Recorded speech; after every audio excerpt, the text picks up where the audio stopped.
I'm opening with the beginning of an interview, which I'll be playing throughout the show today. All of it will be over at my YouTube channel if you missed some of it. I think it's very important.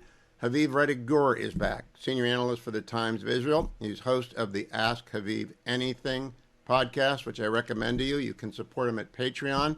And he's become kind of a go-to guy for me. Haviv, welcome back.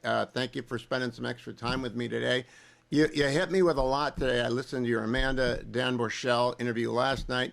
Then I steeled myself and listened to your interview with Tal Shoham, which I was reluctant to do, actually. And I revel in dissident literature. I grew up on dissident literature, but that's pretty raw. How did you get ready for the interview with a released Gazan captive, even though he's been gone out from the tunnels for 8 months? We know the family, and we've been following the family. My wife worked with them. And was part of a larger campaign to get Tal and his family out. And this is a family, 8 of whose members, including a 3-year-old girl, an 8-year-old boy, and a 12-year-old girl, were all taken hostage on October 7th. So it's people we know and stories we know, and he's been extraordinary. He's said things about understanding Gazans and even forgiveness that are extraordinary. He also knew Arabic, and so he went in able to have a conversation that was a little bit richer and more serious about what the Hamas guys in those tunnels were thinking, talked about hearing them digging while they sat in those tunnels over the course of the 2 years the tunnel project actually expanded. So many thoughts, so many revelations from somebody who is just an astonishingly human and humane kind of person. Among the many things he said was his relationship with God in that dark space, and he would talk to the darkness. I'm glad I listened to it, but I really did have to brace myself. I'm older than you are, but I think it would be a good thing for everyone to listen to that, because there'll be trials in everyone's life, but they're not going to be like that. That is as bad as Bukovsky in the Soviet psychiatric prison, or Amanda Valladares in the Cuban prisons, or Solzhenitsyn and Sharansky in the Gulag. That was quite a work of art. You said something interesting to me as well. Said the whole experience had radicalized you so that you wouldn't mind seeing every member of Hamas dead. That's how I thought after 9/11. Do you think that's going to change, and do you think that's generally the reaction within Israel? The term Hamas signifies for Israelis a tireless demand driven by a religious vision to ensure that they are all dead.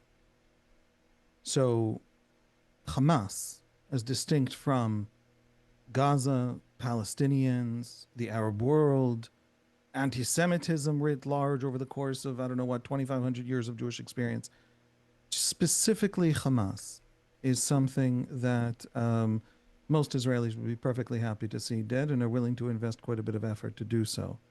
But knowing and understanding the scale of their cruelty and how they see cruelty as a tool in a toolkit of war to an extent that is surprising. What do I mean by that?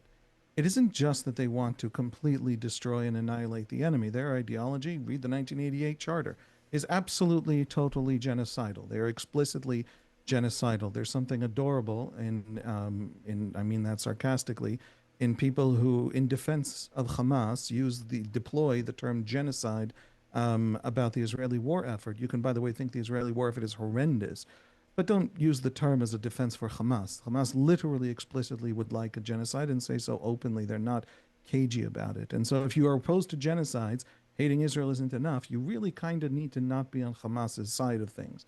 But Hamas is worse than that, because Hamas is willing not just to destroy Israel, it is willing to destroy Palestine. It is willing, it built for 17 years, we talked about this 100 times, Hugh, that tunnel system in which it basically is the most comprehensive bomb shelter system in the history of war, vastly larger and more comprehensive than anything ever built ever by anyone else.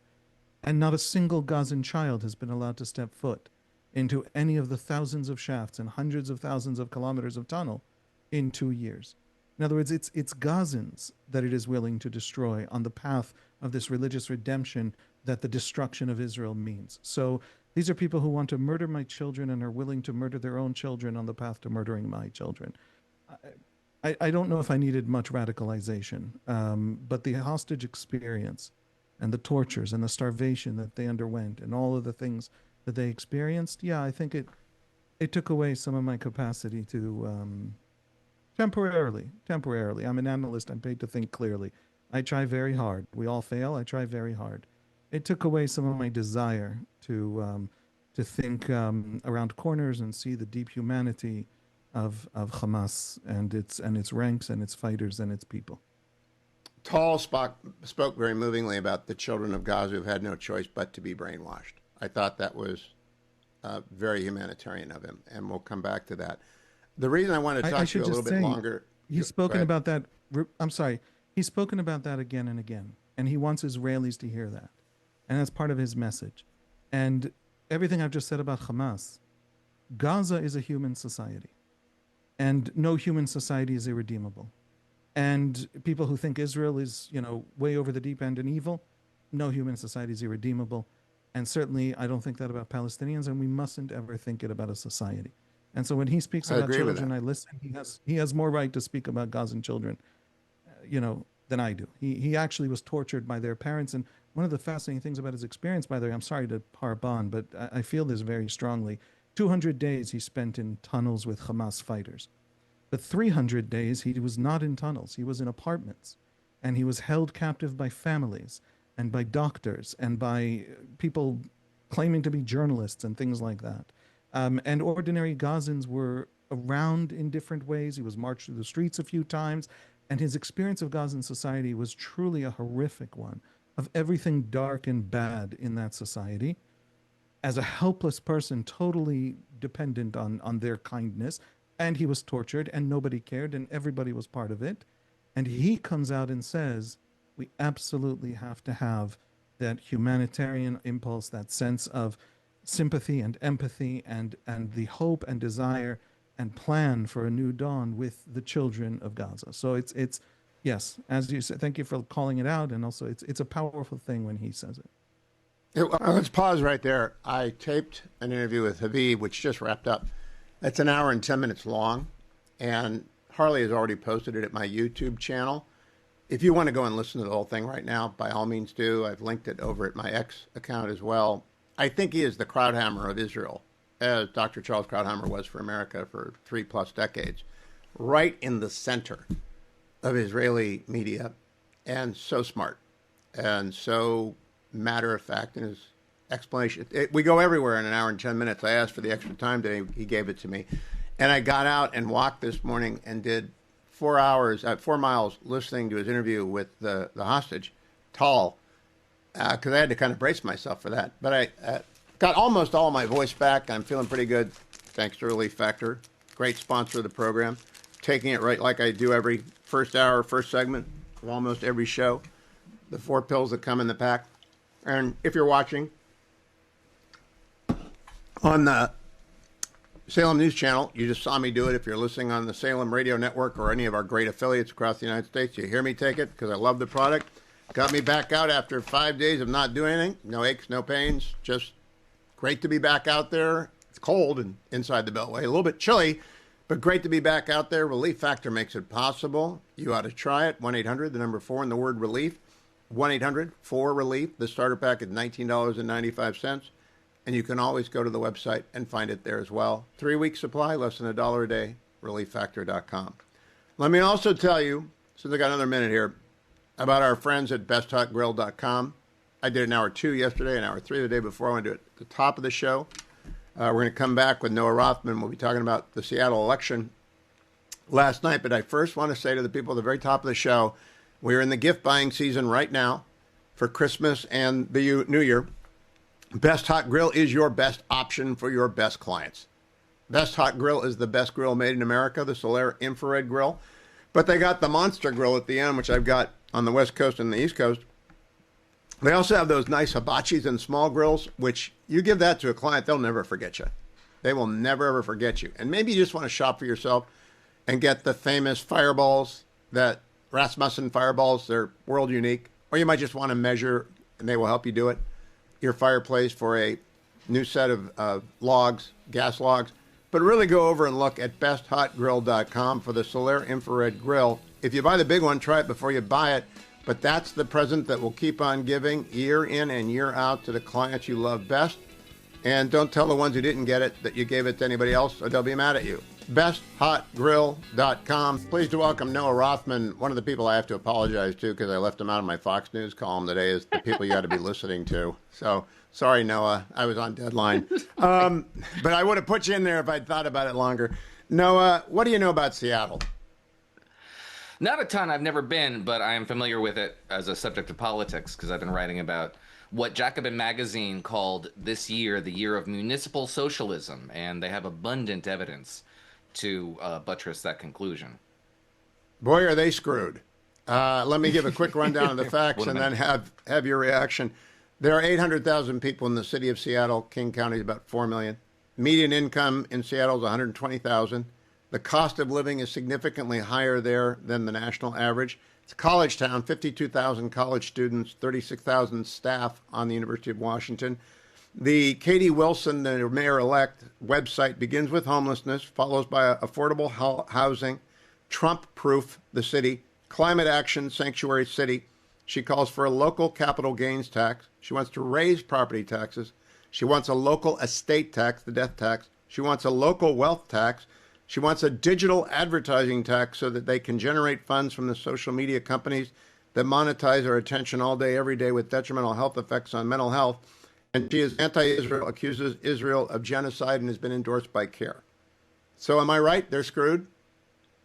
Yeah, that litany doesn't sound very good. And she's a defund the police type. In 2021, Yep. 2021, Seattle was the at the epicenter of the great racial reckoning that we were all experiencing, and it had a lot of politicians who subscribed to the defund the police proposition. And in 2021, there was a backlash. Bruce Harrell, who is the outgoing mayor, ran explicitly against defund, and the city council, which had unanimously voted against it. One of the city council representatives was his opponent, swept him out. Also, Ann Davison was the city attorney, was elected city attorney, a Republican, explicitly saying, that the defund the police stuff had gone too far. Ann Davison lost her primary. Bruce Harrell lost his primary, subsequently lost his election. And it's indicative of, I think, a backlash to the backlash that has followed throughout America, especially at the deep blue municipal level. In Atlanta, they will have a socialist city council member for the first time in its history. Rashida Tlaib's former communications director in Detroit was elected to the city council, raising the number of socialists on that 9-member body to 2.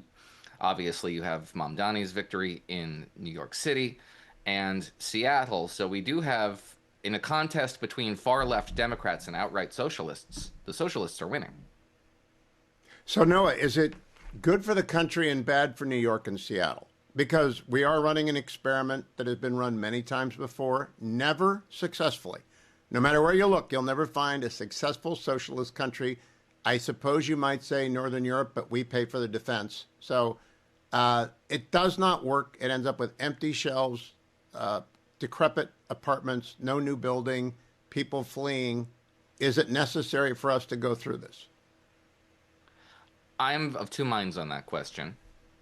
I do think Republicans will successfully use these socialist avatars as foils to animate their base voters and to create a portrait of municipal failure, policy failure, that they will campaign against. And it will be a successful campaign if they can establish a contrast with socialist governing styles. And that is not offering them 50-year mortgages and subsidizing demand and creating government stakes in private enterprises and lecturing companies that they need to support legislative initiatives on the Republican side. Socialism light is not going to defeat socialism.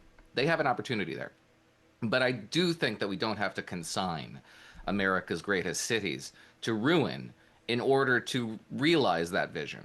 The costs of this experiment, as you put it, are so high as to be prohibitive, in my view. I don't think they're worth it. And I do fear the risk of a backlash because there's no guarantee that your experiment will succeed.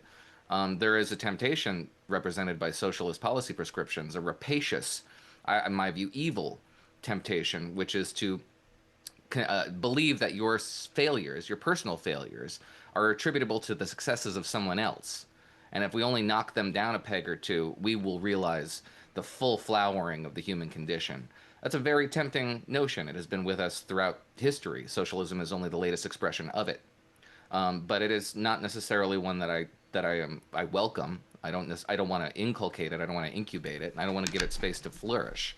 So I'm on two minds of this one, and I have a lot of fear for this experiment. Okay, so the big question, I'm not looking to blame anyone. We end up here by pathway evolution, small choices made over time. I've been doing this for 35 years. I've seen those small choices. What do we do to correct massive historical ignorance? And I do mean massive historical. Churchill was the bad guy in World War II, and socialism is something that has never been tried anywhere, so we got to try it here. Rent control is a good idea. Where do we begin to fix this? I see a lot of this as just the virtues of being provocative. Quite a lot of this, in my view, especially the attraction that young people have to these messages, is that they're taboo. And the people who object to those taboos are the older generation who you want to offend and stun in shock. There's nothing new about that. Okay, boomer. I get it. Yeah, I hear it. To an extent. That doesn't mean you let sleeping dogs lie, or you just passively accept this. We do need to engage in a massive re-education campaign. We need to have some confidence in ourselves and our historical memory and our understanding of the righteousness and justness of individual economic liberty, individual personal liberty. Those things are not out of fashion. They lack for champions. They lack for people who are self-confident enough to say that you are closest to your circumstances, you understand them better than I do. I do not need to have a government impose on you the conditions that you are supposed to observe, so you're living your life not wrong, as I define it. That's the sort of thing that I think does have an intrinsic appeal. But it's staid, it's old, it's not provocative, it's not exciting. It's not the sort of thing that the younger generation will be attracted to. So individuals who have media careers, for example, that cater to young people's sentiments, particularly those that proliferate online, will adopt a provocative outlook, and they will reinforce the delusions in young people that maybe the historical narrative that you've been acquainted with is all wrong. It's just a right-wing version of Howard Zinn. But it's the sort of thing we know how to fight, because we did fight Howard Zinn pretty effectively. It's just coming from our side now, and that's discomfiting. But it's the same fight. So if I were to say to you, I would look at State Board of Education requirements for junior high and high school and make them go back to chronology, dates and battles, world leaders, the basic stuff that you've got to know. Would that sound boomerish? Is that out of touch? Because we can't have collages from seventh graders anymore. Yeah, well, one of the things in my first book, I advocated for the restoration of civic education. It just fell out of favor for some reason. We teach the government structure of other countries better than we teach our own government structure, especially at the elementary level. And that is a profound abdication of the responsibility of educators, to just instill in the younger generation a knowledge, not a reverence for, although that should be part of it, but a knowledge of how our system came to be, how it functions, what the historical antecedents were for it. That's the sort of thing, the ignorance of it is just profound. And yes, it begins at the elementary level, and it should be required. But that's not all that's required of us. The rest of us have to champion with self-confidence and perseverance the goodness, the justness, the righteousness of the American Civic Compact. I agree, and I want you to go back right now and work on that book, Noah C. Rothman. Follow him on X. Listen to him on The Editors. Noah C. Rothman, thank you. The government is open. President Trump signed the bill last night, and Democrats have admitted complete collapse. There is a civil war among Democrats. They're in as bad a position as the Republicans were in 1974, after Richard Nixon resigned, and after 1992, when George H.W. Bush, an incumbent president, lost, because they can't pass the baton. And the Republicans are set up to pass the baton. I'll talk with people about that. John Podhoretz next hour. I want to tell you, though, about the one discussion that's got to begin right now. Obamacare is a catastrophic failure, and we have to begin to fix it. Americans for a Balanced Budget have got some ideas at StopHealthCostHikes.com. They're a sponsor of our show, StopHealthCostHikes.com. They don't want the $1.5 trillion of subsidies. They do want to fix Obamacare. They do want to save tax credits for some Americans. And that's a good idea. Depends on their income range. the part about Americans for a Balanced Budget is you can't turn Obamacare into an endless money pit, which is what it is. It's a catastrophic failure. But to fix it, you can't blow it up and start over because of something called pathway evolution. People's lives changed. They didn't get to keep the health plan. They didn't get to keep their doctor. They've made it through as best they can. Some got stuck in exchanges with one option. That option has gone through the roof. There is a need for a tax credit for some people. So stophealthcosthikes.com. Go and get smart. That discussion's got to be done by January 30th or the government will shut down again. And the Republicans have to come up with an offer, have to come up with a plan. And stophealthcosthikes.com, good place to start.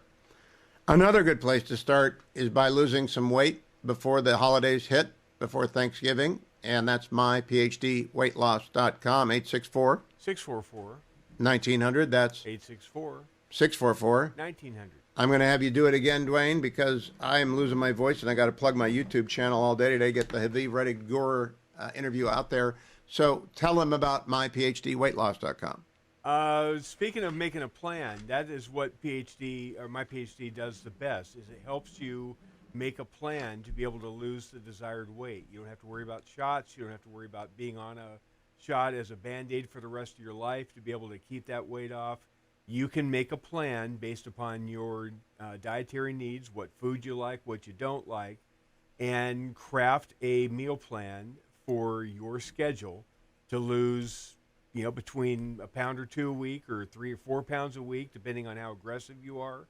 And once you get to that desired weight loss, you can keep it off for the most part. You can learn what foods work on you, what foods don't work on you very well, and learn how to manage and stay within a range once you get to that desired weight loss. That's at myphdweightloss.com, 864 644 1900. And Dwayne, speaking about making a plan, you got the plan to get the equipment over to Fort Worth for our ALEC meeting, alec.com/Hugh. Dwayne and I will be broadcasting live from the American Legislative Exchange Conference on December 2nd and 3rd. You are welcome to come. You have to buy a ticket at alec.org/Hugh. But we need all the equipment over there, and Dwayne's going to lumber it over from the coast. Everything. I actually built the remote kit yesterday, and it's we're ready to go. We're gonna be ready to fly. Going to be flawless. It's going to be remarkably consistent with remotes I put together.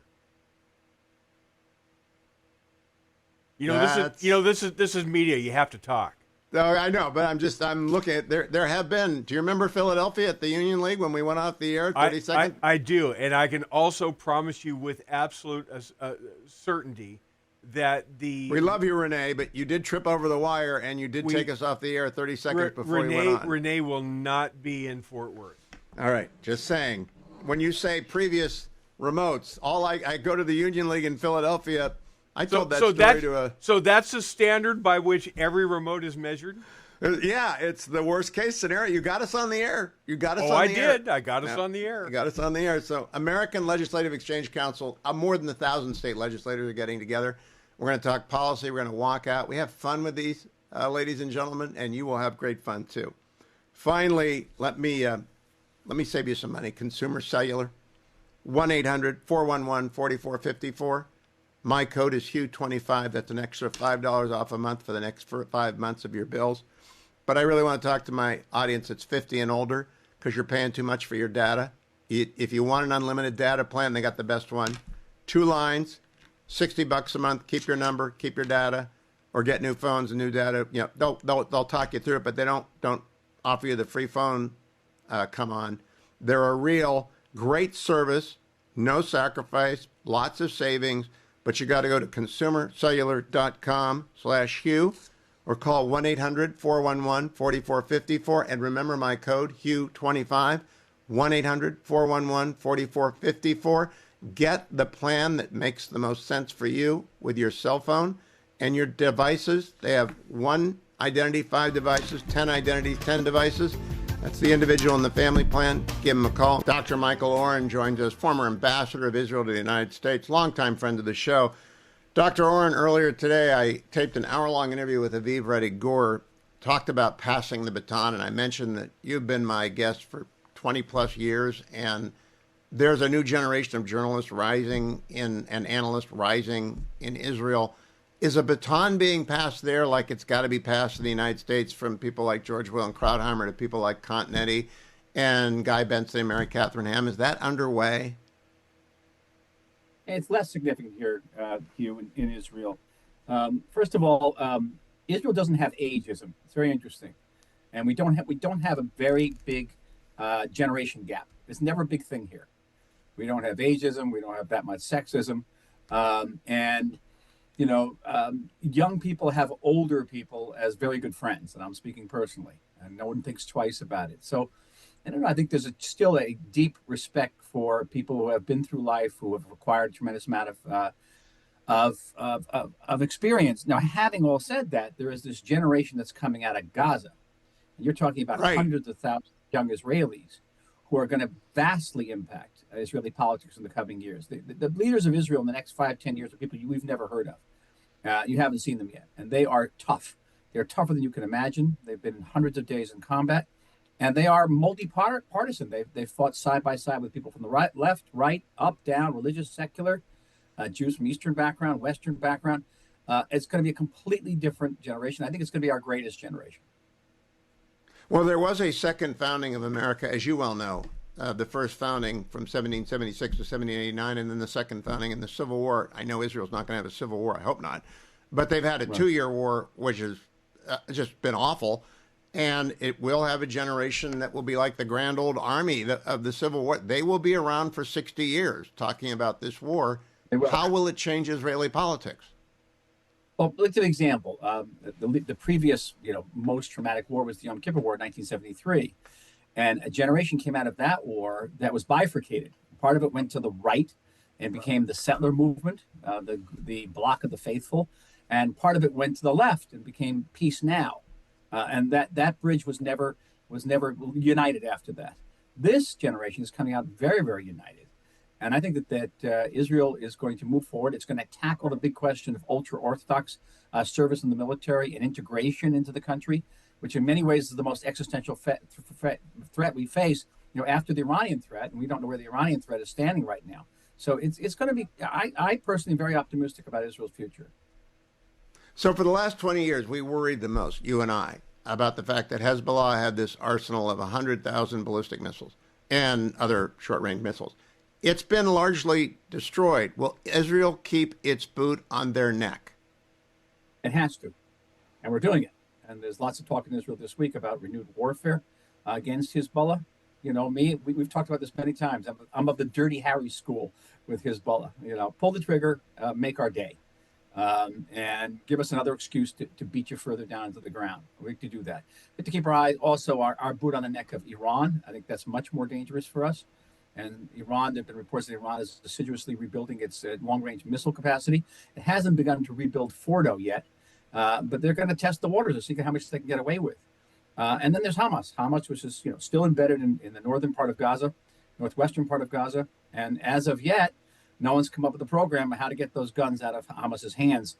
I was at the CMCC this week, Hugh, the Civilian Military Command Center, and in Kiryat Gat. That's where there's 200 American soldiers. I was a guest of General Pat Franks and of Ambassador Steve Fagan. So there's a civilian and a military man there, and heard detailed briefings about the challenges they face. And the challenges they face are prodigious, very serious.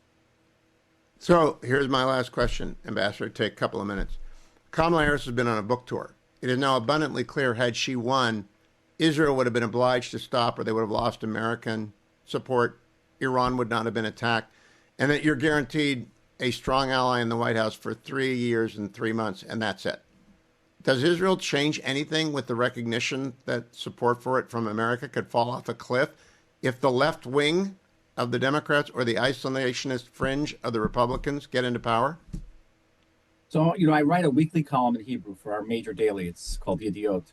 And I wrote an article several weeks ago saying that, yes, we have 3 years left of the Trump administration. Let's not make the same mistake that we made during the first Trump administration, 2016 to 2020, where, yes, we got recognition of Jerusalem as our capital. Yes, we got recognition of Israeli sovereignty of the Golan Heights. Yes, we got an American pullout from the JCPOA, the Iran nuclear deal. But what we didn't do in those 4 years was take advantage of the Trump administration and do away with Hamas and Hezbollah. And that was a very, as you know, a fateful and very costly mistake. So right now, these 3 years, we have to, what can I say, clean up shop. Make sure Iran can't get off the mat. Make sure Hezbollah can't come back. Make sure that Hamas is no longer a threat. And get all of the Middle East on a different stretch of peace between Israel and Lebanon, maybe peace between Israel and Syria, and of course, peace between Israel and Saudi Arabia. And through Saudi Arabia, the entire Sunni world. We have an opportunity to totally transform our region, and we have a partner in the White House. Do you believe personally, Ambassador Michael Oren, with all your vast experience, that there cannot be a higher level of support for Israel between President Trump and Secretary Rubio and the Republican Congress? That it's not possible to get higher. Do you agree with me on that? I don't have to agree with you. I can just point out empirically. Empirically, we haven't received support like this. And that's true, even though I know Joe Biden was a great friend. He had some policies toward the end, certainly, that were difficult for the state of Israel, but he had Israel in his heart. But the proof is in the pudding. The fact of the matter is that this is the president who did recognize Israel's sovereignty over Jerusalem, who did recognize our sovereignty over the Golan Heights. The president who has, to this day, has not given us any criticism for what we're doing in southern Lebanon, who joined with us in basically defeating Iran, and is now doing his best to try to bring about a reconstruction of a peaceful Gaza. Many, many questions there, many challenges I mentioned earlier.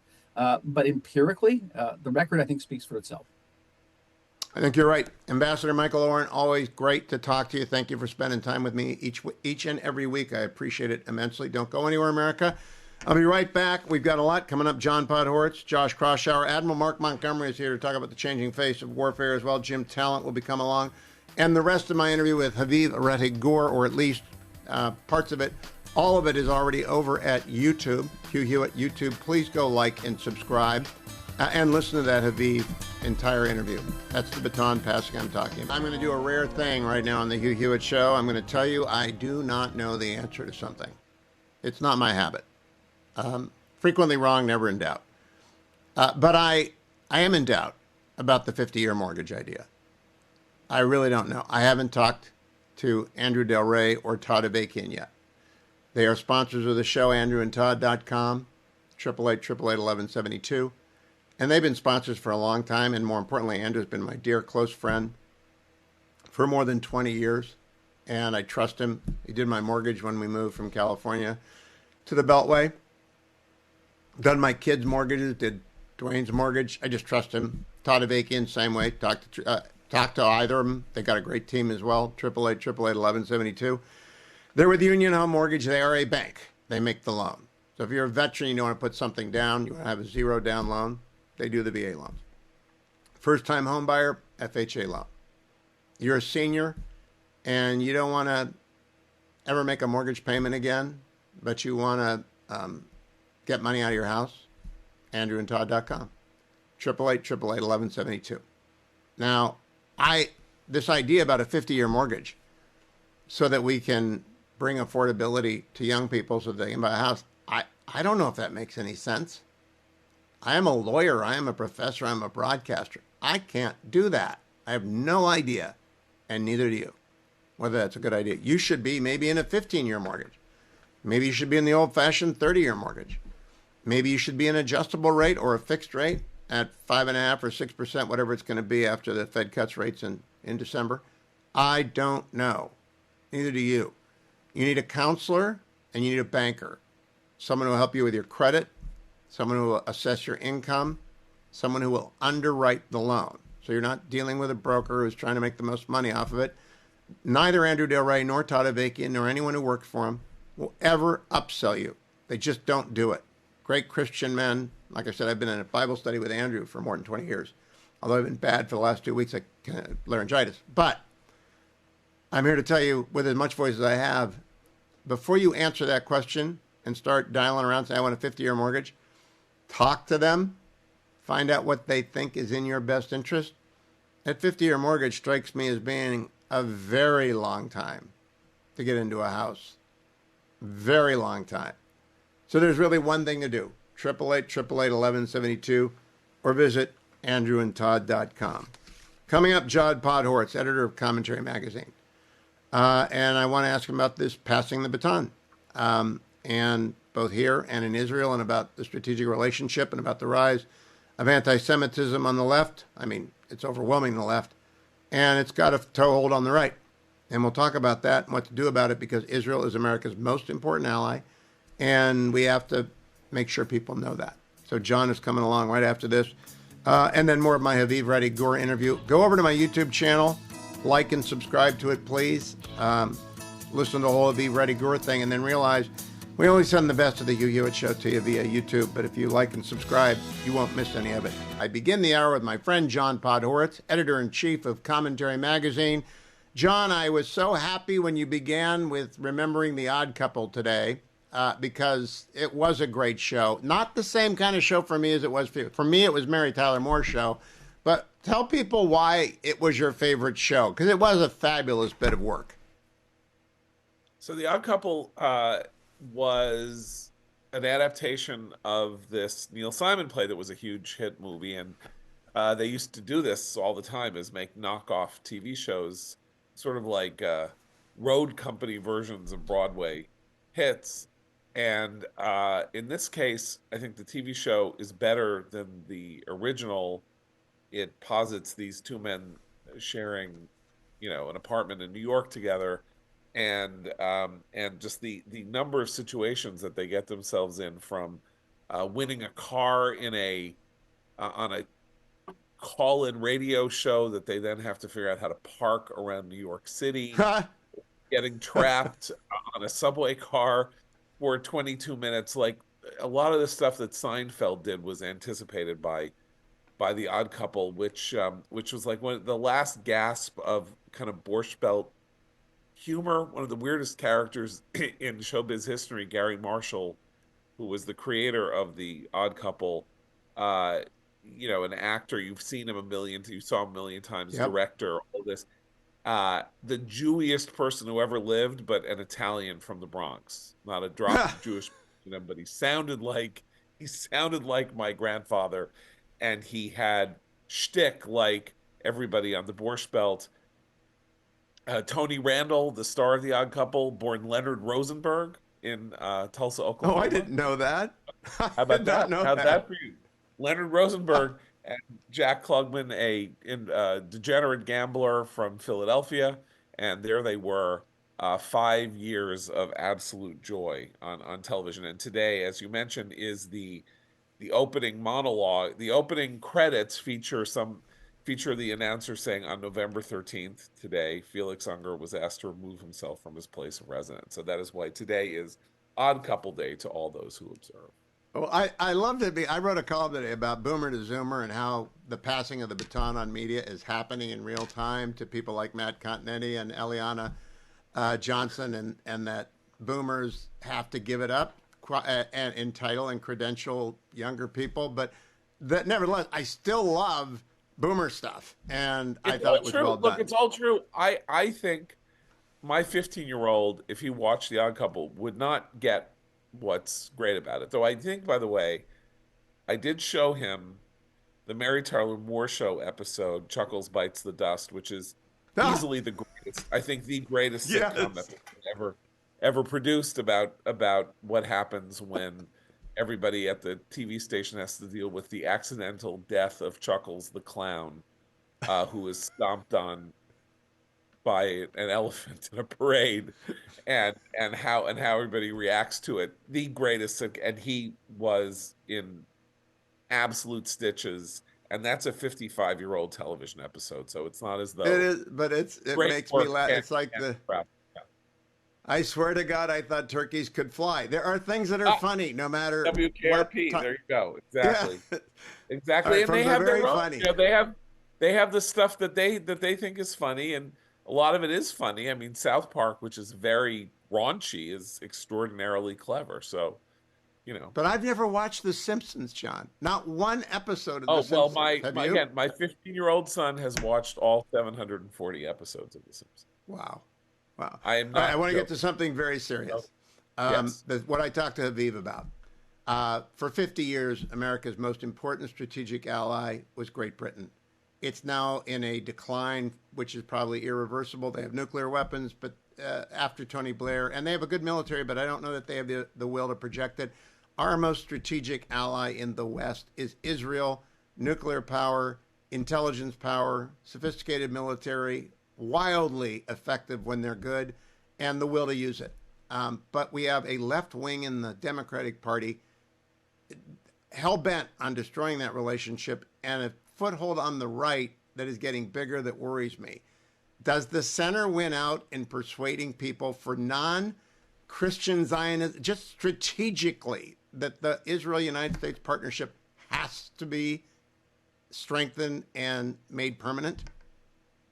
I think so for this reason only. I am very concerned about these ideological drifts. The ideological drift in the Republican Party and I don't think it's a drift anymore, the ideological shift of the Democratic Party. But the simple fact of the matter is, president comes into office and they sit him down to have, meetings about what's really going on in the world.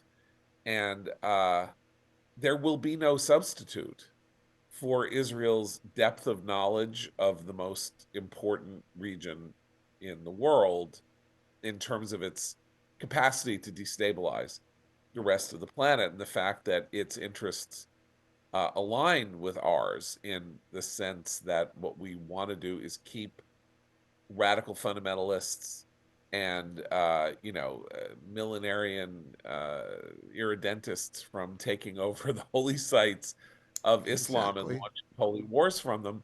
And I think there's no argument against it. And the victory of Israel in this war, I think in the long run will outweigh this kind of moral preening in relation to Israel, because everything's going to get better, in my estimation, in the Middle East over the next 5 years. And Israel will have been the cause of the improvement, and it's going to be very hard to make the case that it's not going to have improved, and therefore that Israel didn't play a big role. Nothing succeeds like success in this situation. I would love for you to write in everything's going to get better. I would love to read that essay from you, because that's hard. We're used to Abe saying it's worse than that. Yeah, it's worse than that. I really do believe that victory in war has a transformative effect on the reputations of nations and their standing in the world, even when people feel I don't know what you call it, snarly or grouchy about it. It's just a fact of the matter that you want to be on the side of people who win and not on the side of people who lose. So, John, we got 3 minutes. Will Israel win? I mean, they've beaten Israel's Iran, already Hezbollah, Israel's but they left already Hamas. I mean, there's no permanent victory. What happened at the end of World War II is something that has happened very rarely in human history, where you have a defeat so total that the entire nation that is defeated undergoes a kind of spiritual, political, and ideological transformation. I don't know that there's any story in history to compare with that. So you can't say, well, it's not World War II.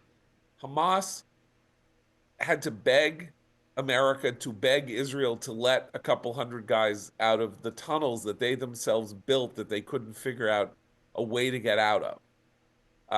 That is a victory in a war. They're importuning the world to save them from their own dungeon. Yeah. I don't know quite what to call that. I don't think that that's a tactical victory where they retreated and will live to fight another day. Will there be Palestinian action against Israel over the course of the next 50 years? Of course there will be.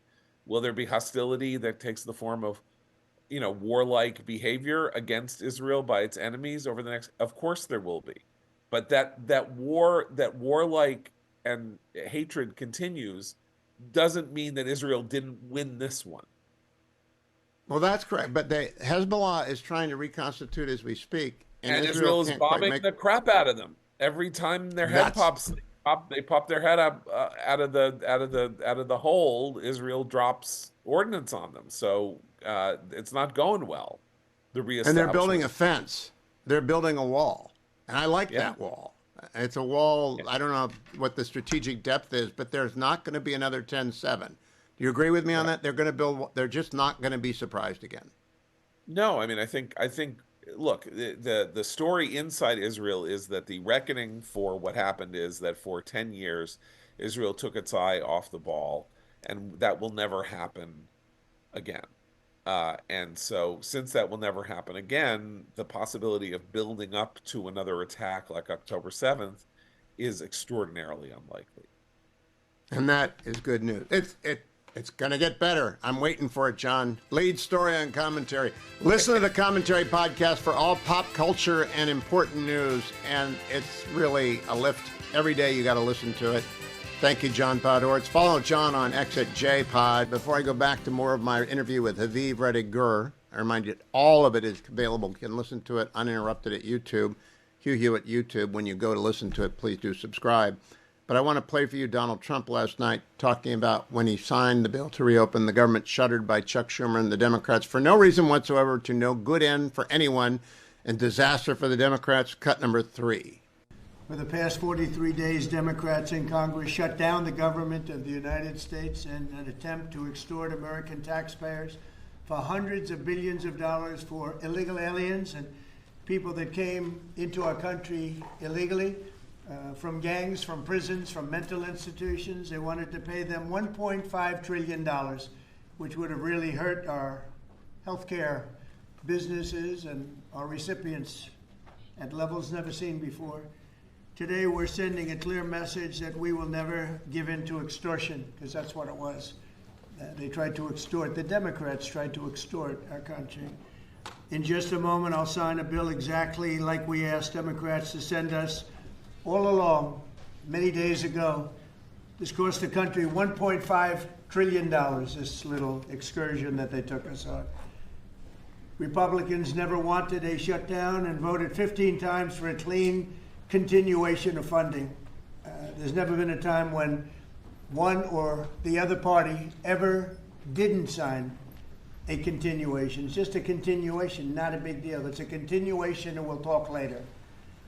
Yet the extremists in the other party insisted on creating the longest government shutdown in American history, and they did it purely for political reasons. Okay, he's right, and I was on Fox and Friends this morning. The only winner in this was AOC. Chuck Schumer set himself up, stepped on a rake. He's done, and AOC can beat him if she chooses to do that instead of going for the gold ring of the presidency. Now I want to go back to my interview with Haviv Redigur of the Times of Israel, the Free Press, and everywhere. Back to Haviv. I've been thinking throughout that conversation as well about John and Rachel and their son who has not come home, Hirsch. Have you talked with them since the hostages were released? Have they spoken? Their grief must be overwhelming. I haven't. I've heard them speak. I've heard her speak, especially. I don't. Yeah. I mean, I have no words. I have 4 kids, and I have no words. So the reason I keep thinking about her is that if Vice President Harris had won, and that's a counterfactual, I believe Iran would have had a breakout so that they would have nuclear weapons on their missiles by now, and I believe that Israel would have been forced to stop a long time ago, and that Trump winning is the best thing that ever happened to Israel. Is that a widely shared point of view in Israel? Trump is very popular in Israel.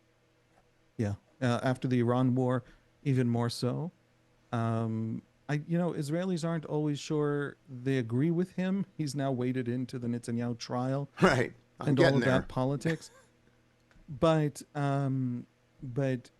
Israelis believe, and I think they're absolutely correct to believe this, that he gets it. He fundamentally gets the value of the Abraham Accords, of an Israel integrated into the region, of why Iran is the destabilizing evil side in this. We have a debate with the Trump administration about Qatar. The Israelis have a certain view. The Trump administration has a different view. That's fine. Not agreeing on everything is pretty much the only mark of a healthy relationship. You never should agree on everything.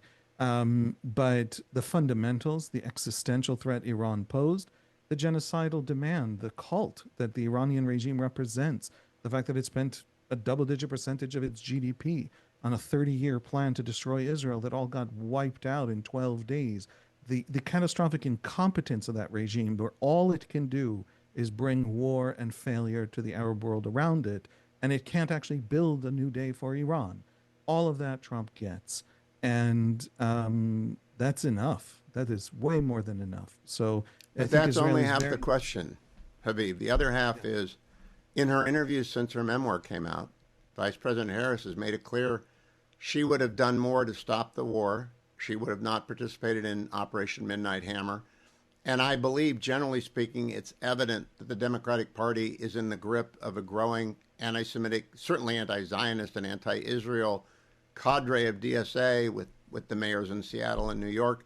And then on the right wing of the Republican Party, it's reemerged as well in a virulent form. You might only have 3.5 years of an American president on your left. Do you think about that? Yeah, I think about it. It's part of our planning process.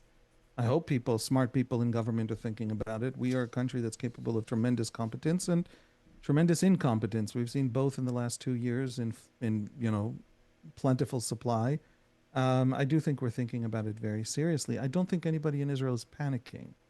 And that's because of our history. Our relationship with America it's an interesting one. I don't know if you want to get into it, but... Oh yeah, Eisenhower was so mad at you in '56. Oh boy. It's more than that. It's bipartisan. I mean, in 1948, Truman recognized Israel within 11 minutes. Everyone celebrates that moment. But the Israelis had a lot to complain about because 10 minutes after that recognition, he placed an arms embargo. He placed an arms embargo on Israel that lasted for the duration of the 48 war. That was our most dangerous existential war. That was when we were just a third world community with barely had enough, did not have enough arms to fight. We ended up buying arms from the Czechs, who were given permission to sell us arms by Stalin, because the Americans and the British placed an arms embargo on us at that moment. Eisenhower, when he cracked down on the Israelis in '56 were pushing back the Egyptians. People should look up the Suez War of '56 to know what I'm talking about. But the French and the British wanted to retake the Suez Canal. What the Israelis wanted in that war was just the simple point, which is that the Arabs had suddenly united around Nasser. And for the first time, we were in a danger astronomically greater than we were in '48 when the Arabs were all disunited and unable to coordinate. When do the Americans actually become close allies of the Israelis? Under Kennedy, basically in the mid-'60s, when there's a suspicion in Washington that the Israelis might be building a nuke. And this strategy develops because they don't want to let the Israelis, swing out in the wind building a nuke in the Middle East that the Americans were trying to stabilize in the middle of the Cold War, where the Arabs had all turned, basically other than Egypt, had all gone to the Soviet side. So what they wanted to do, they decided on a strategy of a bear hug. Kennedy started selling Israel advanced missiles. Israel would know America has its back, and Israel wouldn't do a thing in the Middle East without coordinating with America. And that bear hug is basically the strategy today. America's real powerful, the alliance between the IDF and the Pentagon as a stabilizing force in the Middle East begins in the 70s. These are moments when Israel is already powerful. America has been our backup, our ally, our friend, after we were useful, not before we were useful. One of the strangest things about the anti-Israel campaign, especially on the isolationist right in America, is that they kind of have to argue that every American leader, planner, Pentagon planner, since Kennedy has been a moron, and that the only reason that America could possibly have allied with Israel for 60, 70 years is that everybody was hoodwinked by an Israel lobby, which in the 60s hadn't yet really gotten started. And so, no, there's actually a long, serious arc of American-Israeli relationship, which is foundationally based and always has been, because Americans are not stupid, even if some American right-wingers claim so because they're trying to rewrite history to fit their little momentary political moment. He's absolutely right. There's more coming at you if you don't want to be interrupted by commercial breaks, news, weather, and sport. It's at my YouTube channel. Listen to it uninterrupted. I think Aviv is the Dr. Krauthammer of Israel right now, and you should listen to it. An hour before the show, I sat down with Aviv Reddy Gore, of the Free Press, the Times of Israel, and he does the Ask Haviv Anything podcast, which is a must-listen for me. Let's go back to that interview. What I think, Haviv, Israel is America's most important strategic ally, and that as the West gathers in for its long Cold War II against the alliance of tyrants, one of whom we crippled in the summer in Iran, but Putin and Xi are still there, and North Korea and Venezuela, and the alliance of tyrants is getting tighter, and the frontline states are the United States and Israel.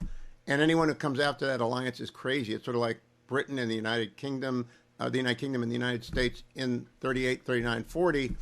We need each other. But there are a lot of Americans who don't get that, blinded by either anti-Semitism or misinformation or the pictures that Gaza runs.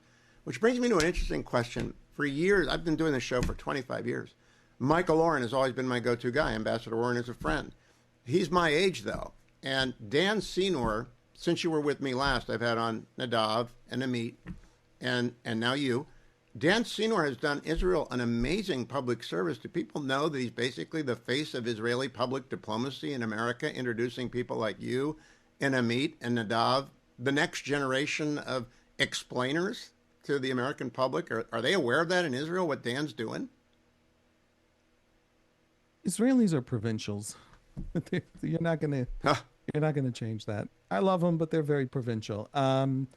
There has been a catastrophic failure on the Israeli side to get a message out, to the point that Netanyahu doesn't even have an English language spokesperson. I mean, to the point, or that anybody can find or knows, to the point where there just isn't any. It takes Israel days to get answers to something that flashes across everybody's screens on TikTok. The foreign ministry is basically non-functional. Nobody even knows who the foreign minister is when you ask them out there in the world. The Israeli foreign minister used to be a very important person who was part of the decision-making process.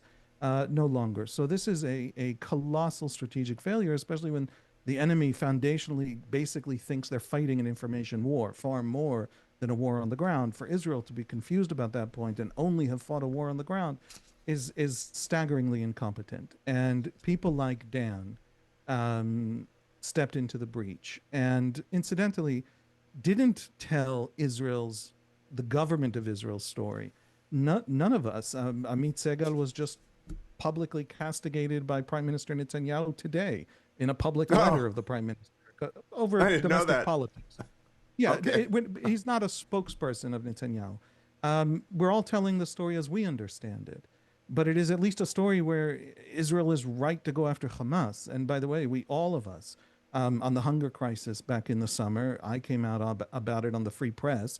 Amit Segal wrote a piece about it after that on the Free Press. Everybody then really kind of brought that story forward. Amit and Nadav, you should know, are on the left and right, roughly, center-left, center-right of Israeli politics.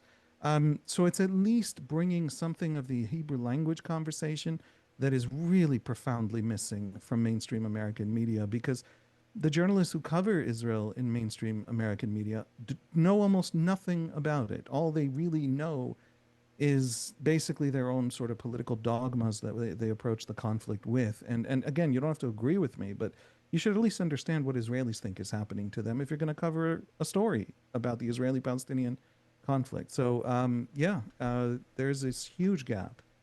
And unfortunately, none of the efforts of any of us, I think, were enough. In the end, the Israeli government's failures to explain. By the way, some of the policies were also mistaken, terribly. But it never actually explained anything. And so the other side was playing against an open goal. And Israel will reap the results of that for many years, I think. I think you're right, but I do think that the emergence of new voices from Israel that make sense on the I've tried to GPS all of you for the American audience. I call Amit a combination of Matt Continetti and Britt Hume. They're different generations, but they're center right. I think Nadav is Dan Balls, who is a longtime Washington Post, Bigfoot political reporter. And I put you down as Israel's Dr. Krauthammer, who everyone has to kind of listen to. And that brings me to a big question, one that I asked Amit the other day. Are you going to ever go into politics, Haviv? Pause. That's called a hook. Are you ever going into politics someday, Haviv? He'll come back. I'll use him in the 521 segment of the last hour. All of it, though, if you want to hear the answer to that, is over at Hugh Hewitt, YouTube. I would love for you to like and subscribe. Coming up next, Josh Kroshauer. Don't go anywhere. There's news breaking. John Fetterman appears to be okay. Had some sort of an incident, cardiac pause, but he's fine, resting. And Blue Sky is a cesspool. We wish John Fetterman a speedy recovery and return to the center left, where he has been a often lonely voice in the Democratic Party, which has fallen apart because it's lurched to the left. Josh Kroshauer, editor-in-chief of Jewish Insider, joins me. Josh, how bad is the crack up in the Democratic Party? Well, look, I think Chuck Schumer is at his low point politically during his decades-long congressional career.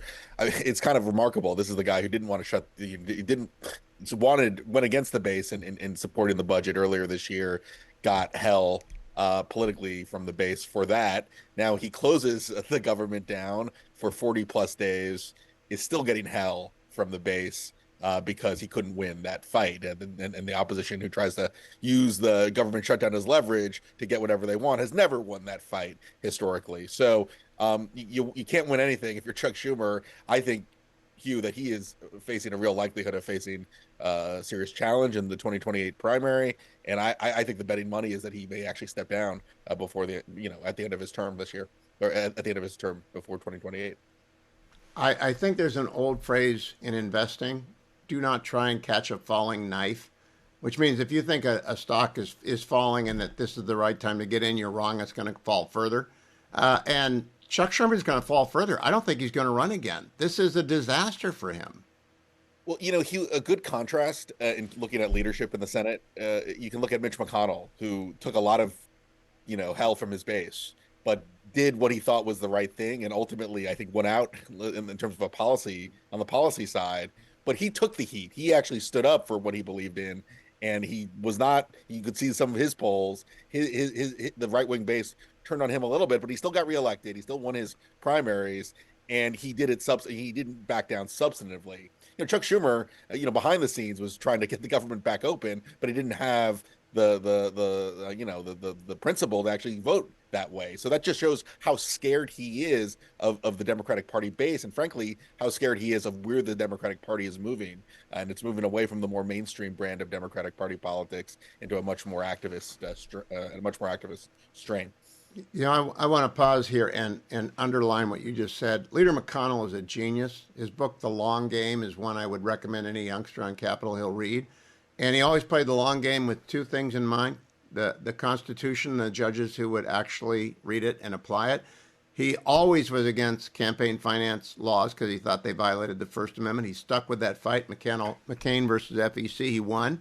And as leader, he played hardball to get the courts back on a course of originalism, and he won. I mean, he's a major figure in America because he knew what he stood for. Chuck Schumer stood for Chuck Schumer, I think. Well, Chuck Schumer is much more of a day trader, much more reactive to the political wind of the moment, which is, sometimes you see this with some of the recruits he goes after in Senate races. Like, look, maybe it'll pay off, but a lot of the folks he goes after are the more established candidates who are looking good in the moment but don't last, the test of time politically. And I think that's also true of his legislative tactics and strategy. Well, part of it is just generational, right? They've got to pass the baton. The Republicans are doing that better, not just with Vice President Vance, Secretary Rubio, but Senators Cotton and Schmidt. And we got a Cruz. We got a deep, deep bench. We've got Elise Stefanik, might be the next governor of New York. I don't know that the Democrats can pass the baton without a massacre at the OK political corral between AOC and Schumer, unless he steps down. Well, and the difference, I think, between the parties is that the younger voters, younger elected officials in the Democratic Party are also the predominantly the left wing. Not always, but a lot of the AOC is sort of representative of this younger generation. So a lot of what you see in a lot of these elections, Democratic primaries, is that you almost need to run the old guard candidate because they're the only one who's well known, and the only way that anyone else can get attention is if they're socialist, if they're so far to the left that they can go viral on social media. And it's created this really difficult conundrum because the only candidates that can go viral are the ones that are too far left to win swing states and swing districts. And it's a real conundrum for the party. Chuck Schumer it doesn't have any good answers, but frankly, I don't think a lot of Democrats have good answers for how to get their party. I hate to say this to my audience on AM 1300, The Answer in Seattle, but they are so screwed, Josh. Katie Wilson is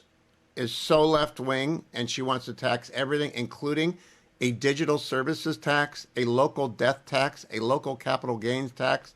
She's anti-Israel. Have you read up on her? Oh yeah, I think we reported on the socialist candidates in addition to Mamdani who were running for mayor. They went 2-1 in the big cities. Seattle and New York voted for socialists. Minneapolis ended up narrowly voting for the incumbent, more liberal mayor and Jacob Fry. But Jacob Fry, yeah. I mean, we analyzed the result. I mean, about 50 in the big city races in in general elections, about 50%, either a little bit under or a little bit over, the vote went for the socialist candidates. That's the Democratic base. That's the younger, progressive socialist base right now, and it's about almost 50% of the vote in these big city elections. How did American education fail to teach the history of the failure? And I don't mean one time or 3 times, but 50 times socialism has failed. How did we not teach that? That we could talk about that for the whole show, Hugh. Look, I think one big thing is that people, you learn after a couple generations of people who lived through the horrors of socialism, who lived through the horrors of fascism. That generation, the greatest generation, we're losing them.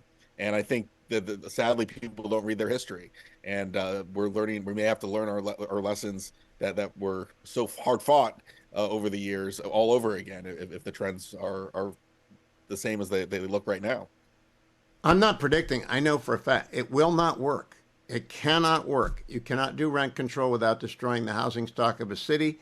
If you do a local wealth tax, I don't think it's constitutional, but if she did, people would flee. Do they not get basic economics 101? Well, look, I mean, Seattle elected Bruce Harrell, the incumbent mayor, because of the chaos in Seattle during, that was when they had the CHOP movement and the revolution, street chaos in downtown Seattle. They elected a moderate to get rid of that, and he did. He was fairly effective. But they don't remember that. That's ancient history now, and they're trying to go back to the old ways of doing things, and they don't remember how bad it was not that long ago. It's going to come back, and she has never run anything except a not-for-profit, and oh my goodness, that city. Josh Kraushaar, always good to see you. Follow Josh on X at Josh Kraushaar. There's Seattle right there if you're watching on the Salem News Channel. She'll probably take down the spiral, or whatever they call that thing, the spire. I'll be right back. The Needle. To my friends out in Seattle, 1300 AM 1300, The Answer. I'm sorry. Katie Wilson is your mayor-elect. Here's just a little sample for the rest of the country. Cut number 7. Access to affordable, healthy food is a basic right. We cannot allow giant grocery chains to stomp all over our communities, close stores at will, and leave behind food deserts. Together we can build a Seattle where fresh food is for everyone, not just for those who can afford it. Food deserts are not natural. Corporations create That's them. not possible. Actually, a supermarket is one of the great creations of capitalism. She doesn't know that. She's not going to learn it in office. She's going to go to war and drive people out of the city. Vice President Vance on Fox News today talking about affordability. Cut number 8. I know that there are a lot of people out there, Sean, who are saying things are expensive. And we have to remember they're expensive because we inherited this terrible inflation crisis from the Biden administration. But you've already seen signs that things are getting better. The price of eggs has gone way down. The price of energy has gone way down. The price of gasoline has gone way down. And as we know, when the price of energy goes down, that starts to filter out into the entire economy, but that also takes a little bit of time. There's another component of this, Sean, which to me is maybe the most important because I care so much about our young people being able to afford a good life. A lot of young people are saying housing is way too expensive. Why is that? Because we flooded the country with 30 million illegal immigrants who were taking houses that ought by right go to American citizens. And at the same time, we weren't building enough enough new houses to begin with, even for the population that we had. So what we're doing is trying to make it easier to build houses, trying to make it easier to build factories. He's right. That's it. He's right. It's about supply. The demand is there, and then we choose the demand, but we didn't build the supply. Here's my supply of Relief Factor. I'm in the Relief Factor studio. I remind you about it every hour. Got my 4 miles in today. That's why I'm losing my voice a little bit today. It's cold inside the Beltway. Not really cold, chilly. And I probably shouldn't have done it, but I did it because I just hate being a slug. Got my 4 miles in. Don't feel bad at all because Relief Factor works if you take it every day. You can try it for $19.95, less than $1 a day. 3-week trial pack. You call 1-800, the number 4 and the word relief. You take 3 packets a day for the first week, 2 packets a day for the second week, and then you're on the packet a day for as long as you want to go. And I've been going at it for 12 years with Relief Factor. It's the only supplement I take. A lot of people have offered me a lot of money over the years to try different supplements. And now my daughter's telling me I have to take creatine. I don't know why, but she tells me I may end up doing that. But she can be persistent. She can be really persistent. But Relief Factor works for me. I carry in curcumin, resveratrol, and omega. So remember the number, 1-800-4 and the word relief, 1-800, the number 4 and the word relief. Ask for the starter pack or go right to their website and get the starter pack there, $19.95 at relieffactor.com, relieffactor.com. Admiral Mark Montgomery, retired United States Navy, joins us. He's a senior fellow at the Foundation for Defense of Democracies. Admiral, I got 2 questions for you. I'm going to throw them both at you and let you decide which one to take first. The first question is, with all these wars going on, with Putin and Ukraine, with Israel and Iran, Israel and Hezbollah, Israel and Hamas, China threatening Taiwan, what new lessons of war are we learning and what old lessons are we relearning? And then secondly, Nigeria. Now, Nigeria is the size of Texas plus another third of Texas, 237 million people. President's talking about a very good cause, saving the Christians from the jihadis. But, I mean, really, isn't that like a bigger mess than Vietnam? Your choice. Go with what you want to go with. Let me go with of those 2 hard ones. I'll go with the first one first. The question of how do you deal with, look at all these different wars going on and figure out, where's the adaptation of warfare going? How fast is it moving? And the answer is, we're learning a lot of lessons from Ukraine. Or the Ukrainians are learning a lot of lessons. The Russians are learning a lot of lessons. We and the Chinese are on the fringes learning lessons. But there's a lot being developed there. I mean, and I know it's people fixate on the drones, but there's other and the drones and the mine drones and the sea drones, and there's a lot. I've discussed those in the past, and I think there's a lot you can learn from that.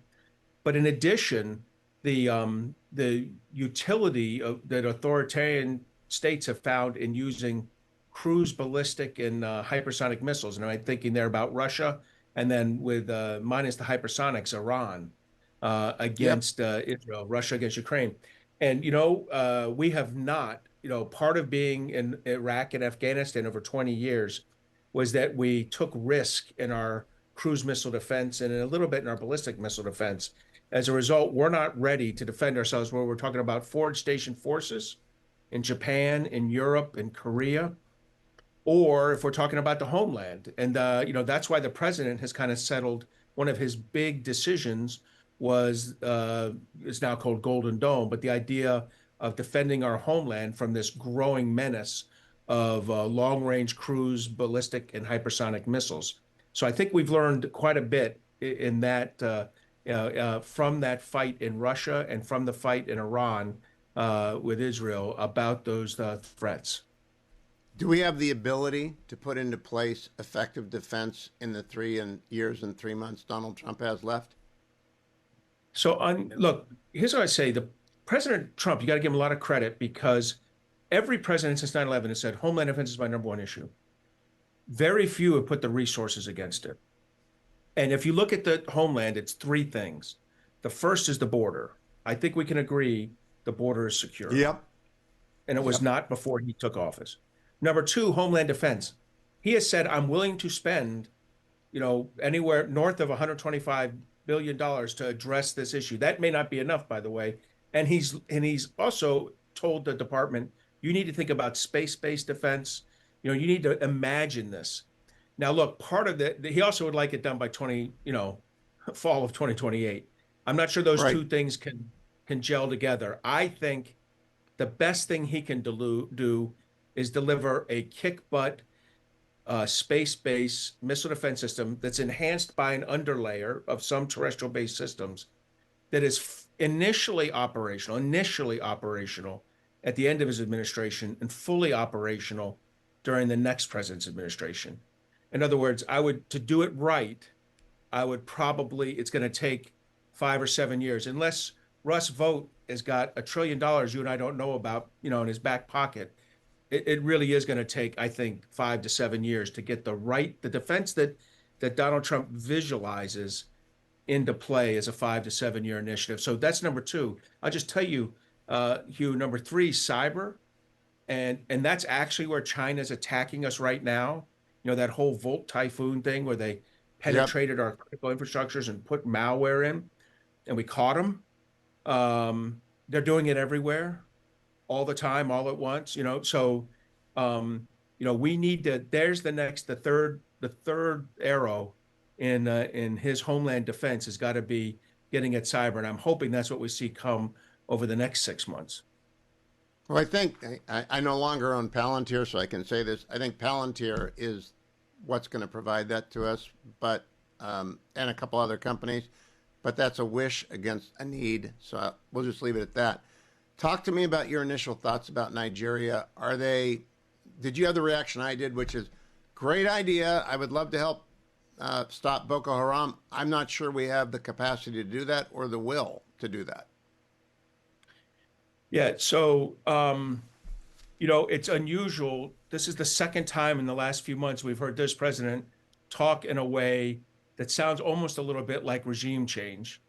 And I don't think that's President Trump's calling card. So it does worry me a little bit. This could become very, very readiness painful, quick. This is not, and it's not something I think you can do from, air power. Just drop a few weapons here and there and solve the problem. I mean, I know we know where some of Boko Haram is. I know we know how to get at some of this problem. But to get at all of this problem, you would probably have to have to truly do what the president kind of rhetorically said, which is hold them accountable and stop it, might take a footprint that no one is interested in. And by footprint, I mean U.S. troops on the ground. I agree. And it's, again, I tell the audience, Nigeria's got 237 million people, and it's Texas plus another third of Texas.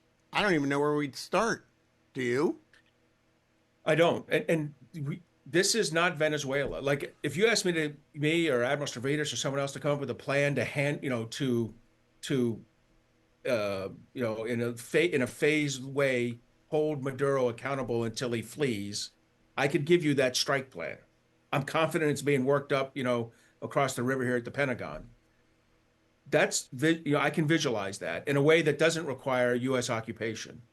I cannot do that for the exact reason you said.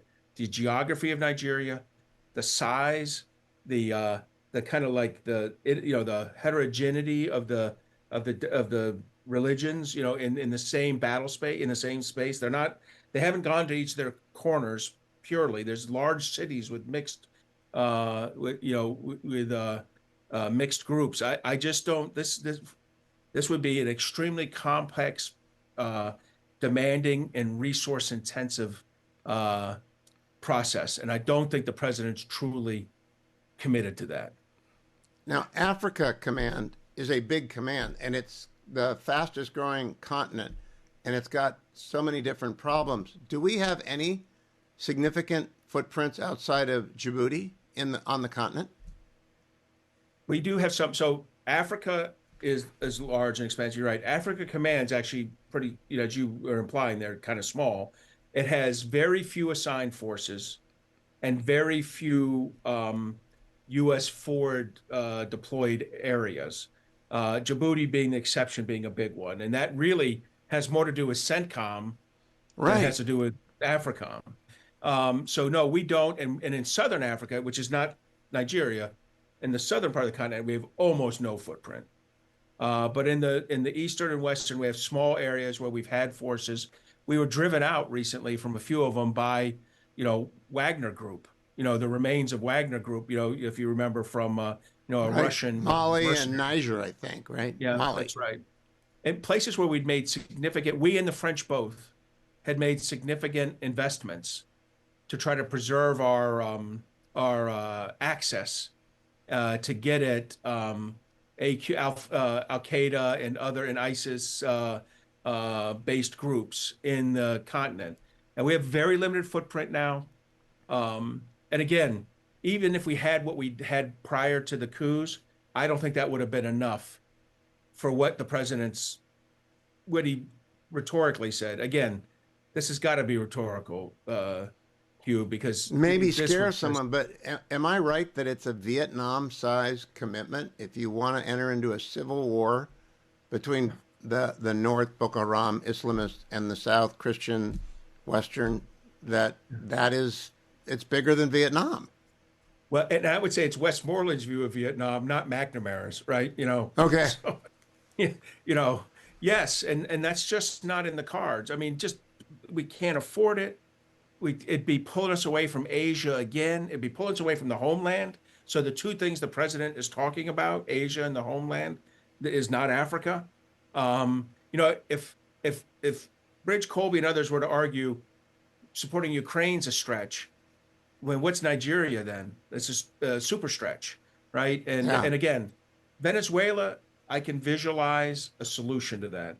Nigeria, I cannot visualize a solution to. And that's why we have you on, Admiral, because realism is good for everyone. I appreciate your taking the time. Admiral Mark Montgomery, follow him on X at Mark C. Montgomery. Follow the Foundation for the Defense of Democracies. Earlier today, I spent an hour and 10 minutes talking to Haviv Redig-Gur of the Free Press, of the Times of Israel. I think he is the Dr. Krauthammer of Israel Today. And I think you want to hear all of it. It's at my YouTube channel. If you're just coming into the middle of it, you can go back and listen to all of it. When you are there, please subscribe to Hugh Hewitt at YouTube, and we'll send these to you when we have big interviews like this. Here's the next portion of my talk with Haviv. Are you going to ever go into politics, Haviv? God, no. No, absolutely not. Amit did not answer that way, by the way. I wish him luck.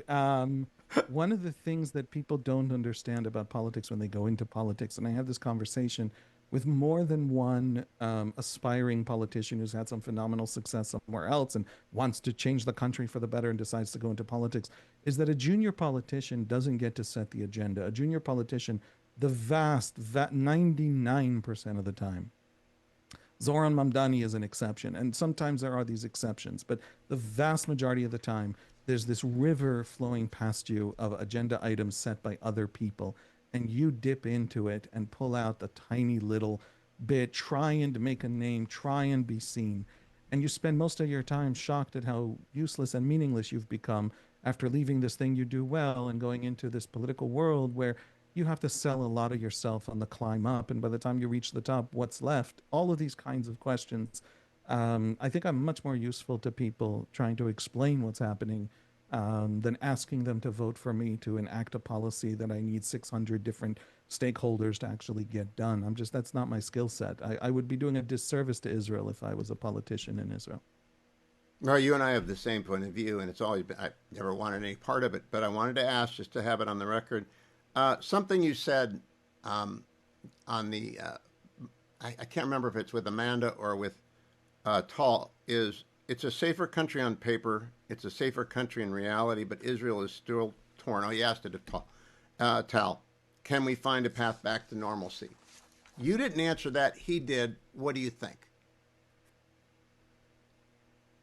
We are a country that faces real crises, real divides, powerful ones, painful ones. We have a political elite that campaigns on those divides, lives on those divides, magnifies those fractures in our society. They are real, they're painful, they're not going away, they're not invented by the politicians, but a politician that needs them to survive politically is not going to be the leader who heals them, who reaches across them. By the way, not at all singling out Netanyahu. I do think Netanyahu plays that game, unfortunately, but it's very much the game of Yair Lapid over on the other side. It is very much the defining campaign of, I would say, 75% of the Knesset. And so we're a country that on all kinds of questions that people don't even hear about out, right? Israelis pay for consumer goods for just to live, just to eat a tomato, more than French and more than the Germans and more than other expensive countries. Israel has problems with minorities. Among Jews, there are divides between many, many different groups. Between Jews and Arabs, there are these huge fractures. The Arabs themselves have tremendous social problems, from including a massive organized crime problem. And all of these issues and questions are burning, and people are suffering from them. And we have a political class that doesn't really address any of them, doesn't really have the competence and the seriousness. We have a political system that doesn't incentivize problem solving. It incentivizes bickering. I know this sounds like every democracy today, but it nevertheless is also the situation Israel is in. And so we're torn apart. I mean, remember judicial reform before October 7? Hundreds of thousands of demonstrators, week after week after week, a sense that democracy is collapsing on one side, a sense that the left wants to hold on to power undemocratically through the court system on the other side, everybody accusing the other one of being the end of the country. That level of fracture, that level of being set against ourselves, is still there. Now, our enemies, thankfully, we always like enemies for that reason. They reminded us that we desperately need each other and can't afford to fall apart. But that's not enough to heal. We actually need to do the serious work of healing. So yes, Israel has a lot of work ahead of it, a lot of questions that are real questions that have to be resolved. I don't just mean kumbaya, we all get back together and love each other. I mean, we have to figure out judicial reform. We have to figure out how our democracy works. We have to figure out what checks and balances rein in an enormously powerful Netanyahu that really can't be reined in by parliament structurally because of how our system works.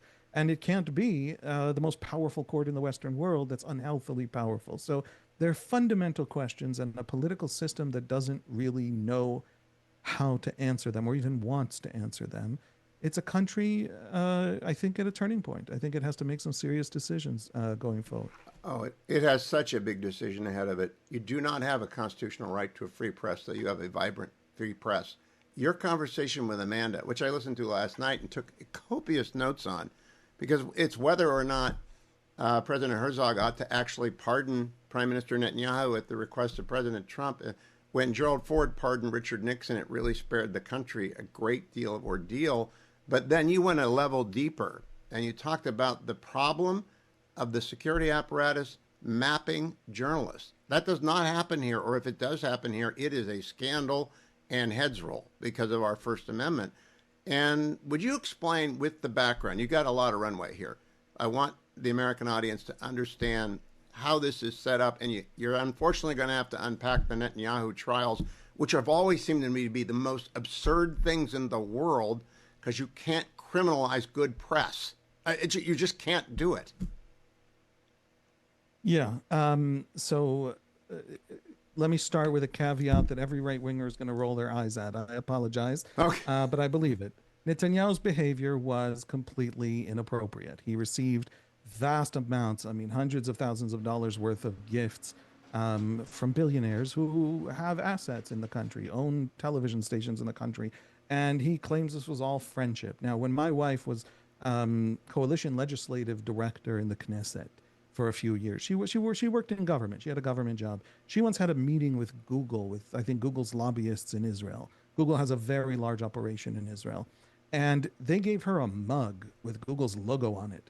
And she had to get an approval from the Knesset legal advisor to take as a gift from this lobbyist a coffee mug with the Google brand on it. And so Netanyahu as prime minister receiving vast amounts of is simply not okay. It's inappropriate. It's unethical. It wouldn't stand up to any scrutiny of any person anywhere below Netanyahu in the hierarchy. So I said that. Now, pause right there. We'll come back and get the rest of the answer, but we can't chop it up because it's so complicated. I implore you to listen to this whole thing. I'm going to have Amit back and Nadav back, but this new generation of rising analysts. from our most important strategic ally, which is Israel, important for me to acquaint them with you and you to get to know them. And I'm always going to be indebted to Dan Senor for having called me back up and running when 10/7 happened, and then bringing voices like this to my attention so I can bring them to yours. Haviv has got, of course, a podcast, Ask Haviv Anything. He also has a Patreon account. You can help him out and spread his word. I think he's a very effective teacher. We'll talk later in this conversation about what his mission is. But in the meantime, he has an Instagram as well, Haviv Retek Gur. His Patreon account is out there, and his podcast is out there. You'll hear it all over at Hugh Hewitt on YouTube. I spent an hour before the show, 70 minutes, actually talking to Haviv Retek Gur about everything in the world, and I even touched the fourth rail, which is the Netanyahu criminal trial, which is so bizarrely complex in the middle of a war. I asked him to explain it for all of us. Here's that. I also think his trial is absolutely disastrous for Israel, and it's disastrous far beyond the legal problems with it and the question of how much it's divided Israeli politics, which are important questions. It has forced Netanyahu into a political bunker he can't leave.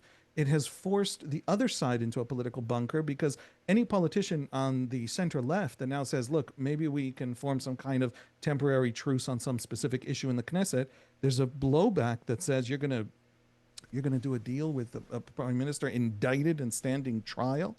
It has forced a kind of polarization in the Knesset itself that I think is very damaging for the country. All of that is true, and again, that also I want to set aside. There is one piece of the trial, of the three specific cases against him. Case 1000, case 3000, and case 4000. Those are the designations given to these cases by the police investigators that just give names to files. Case 1 and 2, 1000 and 3000 are breach of trust and fraud cases. It's important, we should find out what the heck happened there.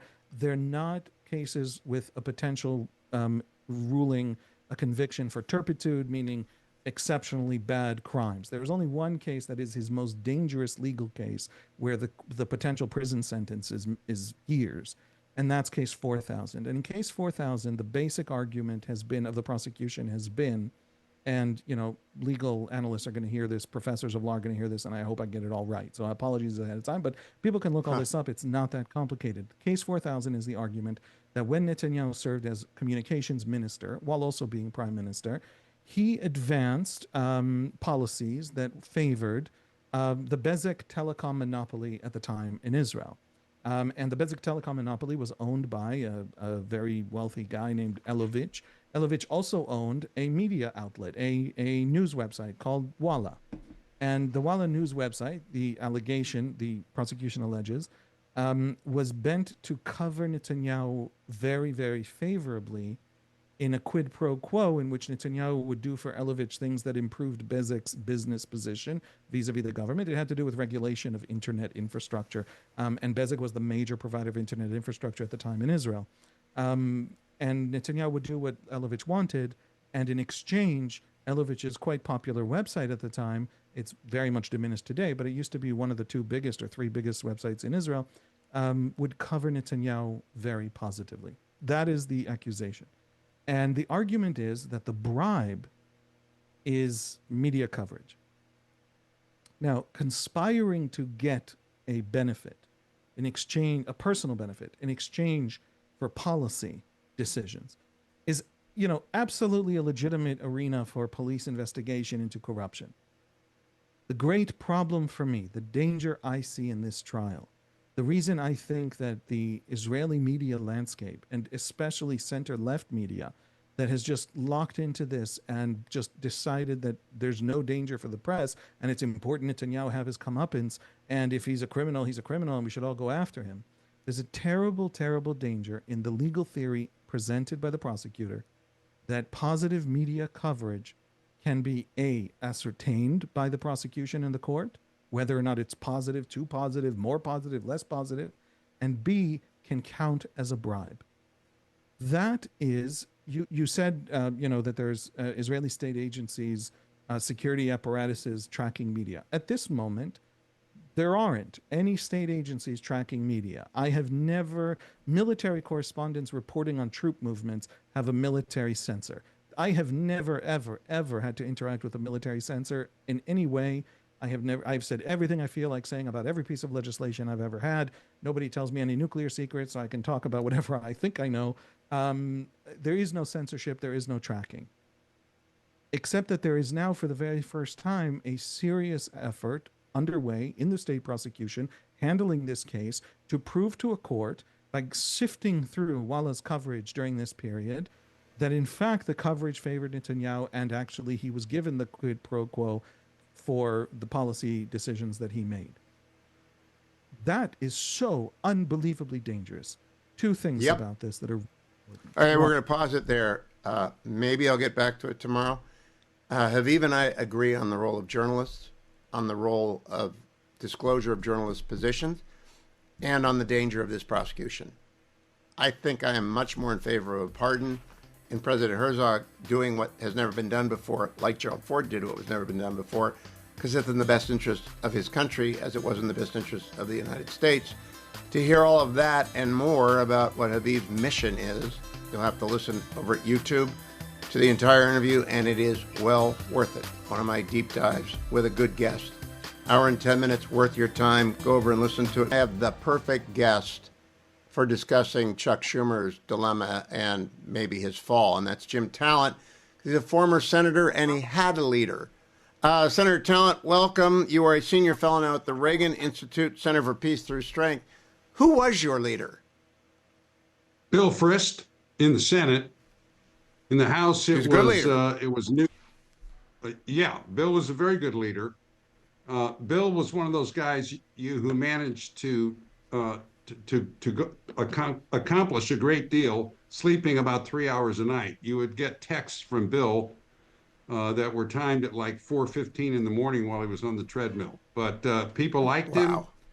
He was effective in the job. He did a good job. And then when he was tired of doing it, he left, which is an outstanding public servant, and succeeded by Mitch, who you are correct, was also a really good leader. The Republicans, and now we have Thune, who's also very good. A really good leader.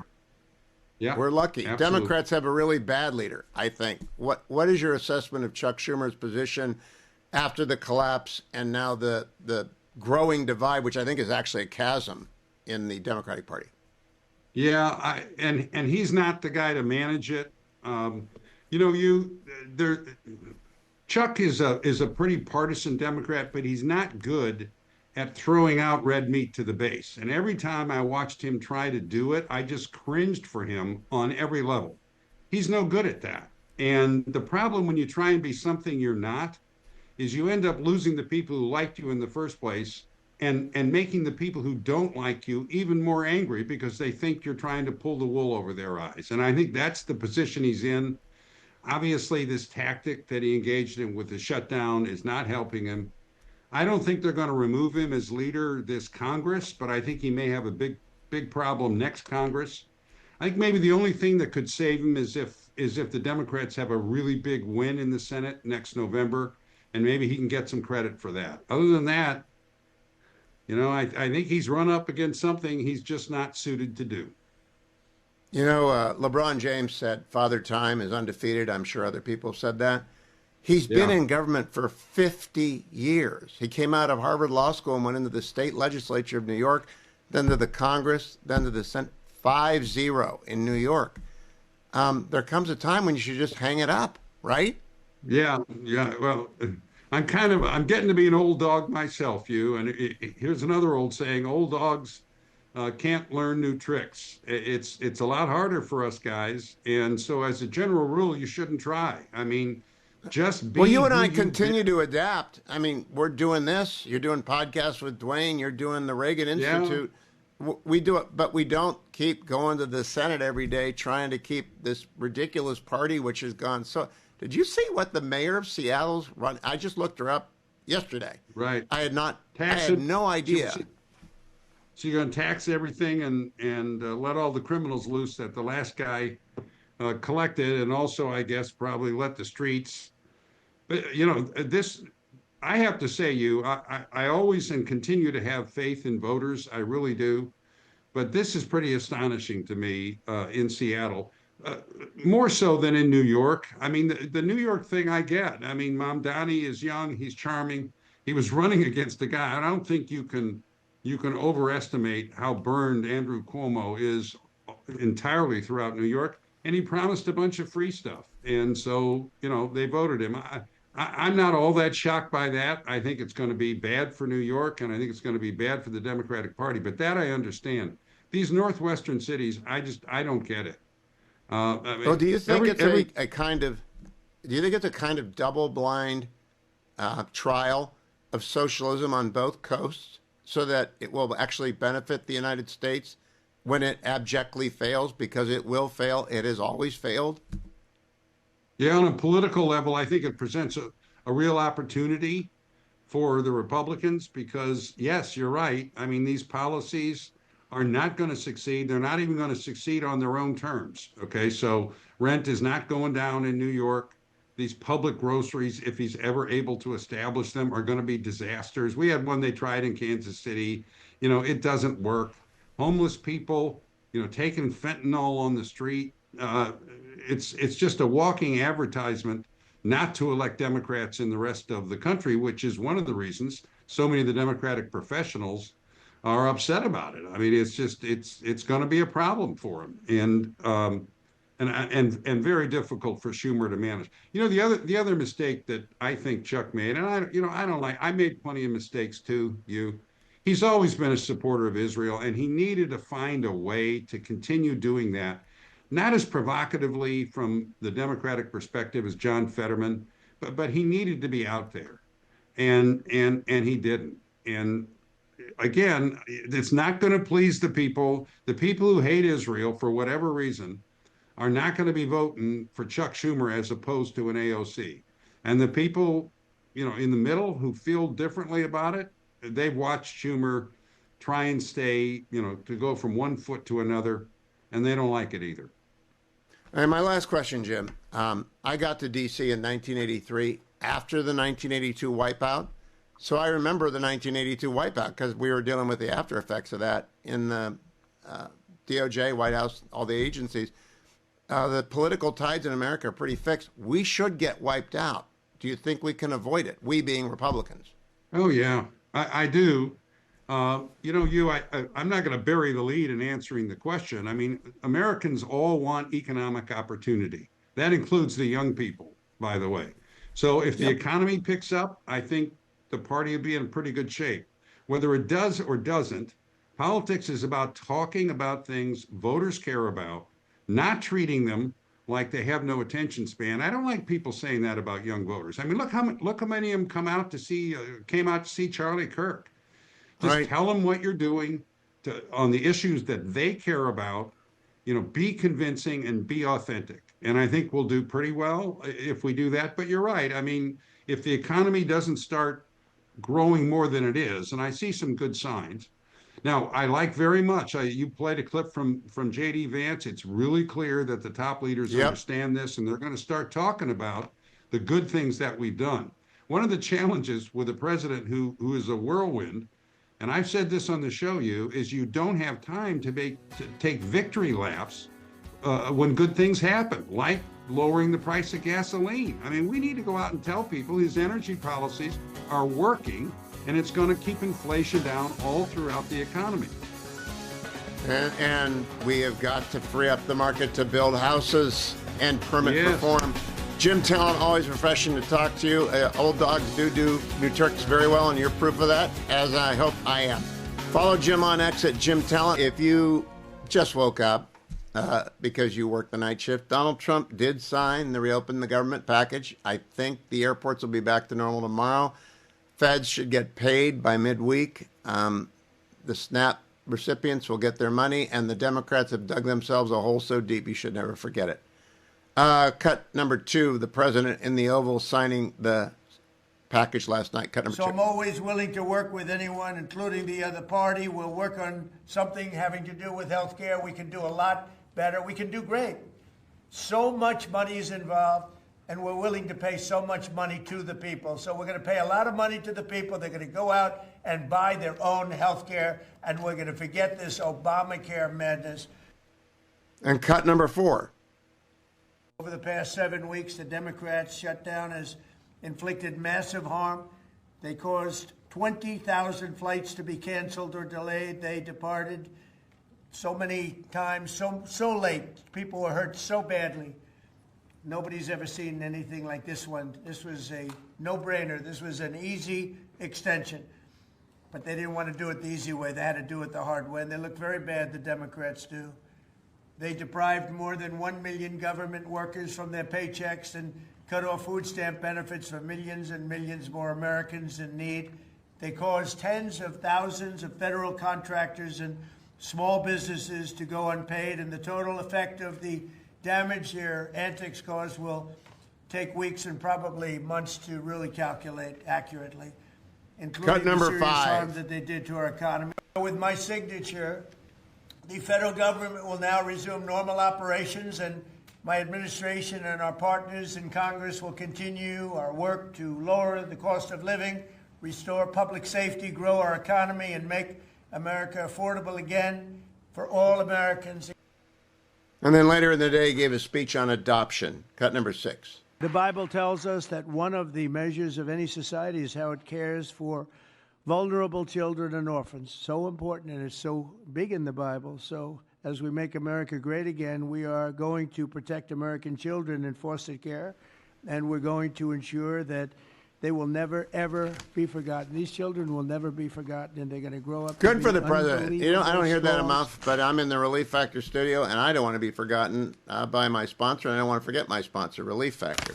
I want you to go and try it. I tell you about it once an hour. I take it once a day on the program. 1-800, the number 4, and the word relief. 1-800-4-RELIEF. If you're a great athlete and you're in great shape and you don't feel anything right now, well, just wait. You're gonna overdo it someday. And if you're just getting back into shape, you'll feel it, but you don't need over-the-counters. You need Relief Factor. 1-800, the number 4, and the word relief. 4 natural supplements that help your body's anti-inflammatory system. Icarian, curcumin, resveratrol, and omega.